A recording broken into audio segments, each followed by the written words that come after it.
Hello, and welcome to the Standardization Request Deliverable Approval Process presentation. This presentation was developed with one clear objective: to give you thorough guidance on the new process, also commonly called SRdAP, the acronym we will use during this presentation, and, as a reminder, this process was implemented on the 9th of July 2023. We're going to explain who are the actors of the process as well as their responsibilities. We're also going to explain what are the different steps of this process, what are the tools to be used to comment, accept, reject, adopt the deliverables, and we're going to show you where to find these tools. The Regulation EU 2022-2480, adopted on the 14th of December 2022, introduced amendments to Regulation EU 1025-2012. This amendment establishes the rules of cooperation between the European standards organisations, the national standardisation bodies, the Member States and the European Commission for the establishment of European standards and European standardisation deliverables in support of Union legislation and policies. This amendment has triggered the creation of the SRdAP process to be handled by the national standardisation bodies, commonly called the NSBs, where the ENAP is managed by the national standard organisations, commonly called NSOs. Most of these responsibilities are identical to the ones that already belong to the NSOs.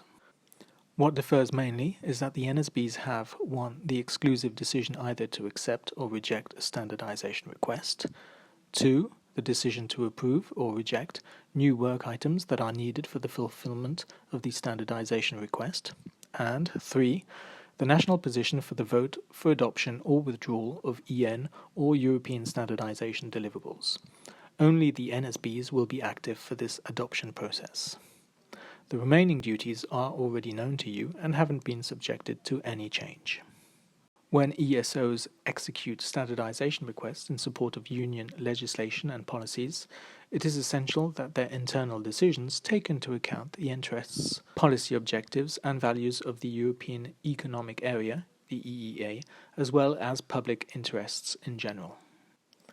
Therefore, decisions concerning European standards, commonly named ENs, and European standardisation deliverables in response to standardisation requests must be taken exclusively by representatives of NSBs from the European Economic Area.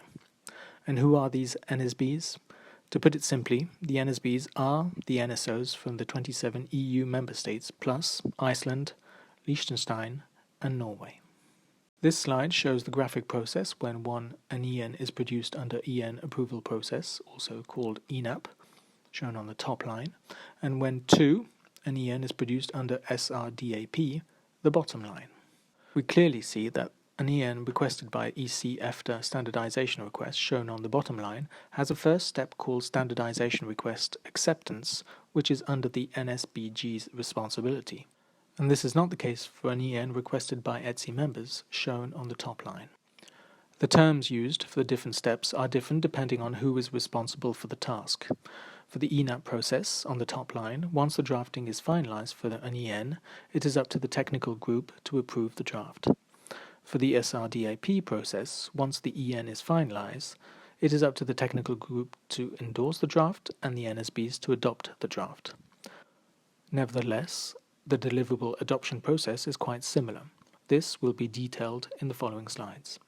During the drafting by the European Commission of a new standardization request, it is expected that the EC consults and involves ETSI in this process to comment and/or propose modifications to the working draft standardization request text. Likewise, ETSI will engage its appropriate technical group and the NSBs and the Annex 3 organizations. The NSBs and Annex 3 organizations will be asked during a meeting organized by the ETSI Secretariat to submit preliminary comments of any kind on the distributed draft. Each NSB can invite who they believe necessary within their organization to this meeting. On discussions concerning standardization requests, managers or policy officers would be more appropriate, but this depends on how each organization is structured. This process is described in the SRdAP Block 0 first flowchart contained in Annex U of the ETSI Technical Working Procedures. When the draft of a new standardization request is finalized, the NSBs are asked to accept or reject the submitted standardization request within 25 calendar days. During these 25 days, they may receive comments from Annex 3 organizations, the board and OCG members, and from the technical group. The vote will be performed using the voting tool made available from the ETSI portal. After the voting period is over, the ETSI Director General will provide the NSB's decision to the European Commission. When a standardization request has been accepted, the technical group then needs to create one or several work items in response to the standardization request. This will be submitted to the NSBs for adoption. When a work item adoption is launched, a notification will automatically be sent to all NSBs with all necessary details such as the start and end dates of the adoption process. Access to the voting tool will also be provided and made available via the ETSI work program. The adoption of a work item identified in the standardization request is to be held within 10 calendar days. Since we're on the work item slide, this is what it looks like from the e-approval. As you can see, the display remains the same. We've kept the same look and feel concerning the tools you are familiar with. Same for the results of the work item approval process.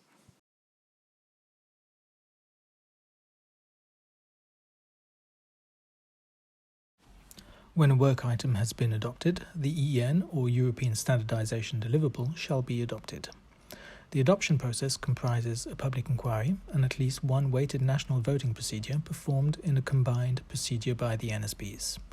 The opening of the combined procedure shall trigger, first, the eligible NSBs to undertake national consultations over a 90 calendar day period and submit the resulting national comments, and what we call the public inquiry, and then the national position, what we call the weighted national voting, to the Secretariat by the closing date of this combined procedure. In the meantime, the NSOs and Annex 3 organizations also undertake consultations among their stakeholders over the same period and submit the resulting comments to the Secretariat by the same closing date. If adopted, the deliverable shall be published within the next 10 days. If a single technical comment is submitted, a second weighted national voting procedure will need to be carried out, with an additional period of 60 calendar days for this vote to take place. When it is decided an EN or European Standardization Deliverable needs to be withdrawn, a notification will automatically be sent to all NSBs with a direct link to the e-approval application. The deliverable will be submitted to withdrawal by applying the weighted national voting procedure. This process will take 60 calendar days. This presentation is available on the NSBG homepage, available from the ETSI portal. The toolkit, as you can see, is also available from this page. It has been enriched with new links and guidance you may need to perform your task as an NSB. The NSO guide has also been reviewed and can be consulted by clicking on the link shown on the screen.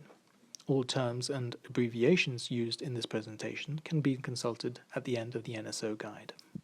We sincerely hope that this presentation has been helpful. Please do not hesitate to contact us if you have suggestions to improve it. Should you encounter any difficulties when dealing with your tasks, or if you need further details, please contact us at webvote-contact@etsi.org. Thank you for listening to this presentation.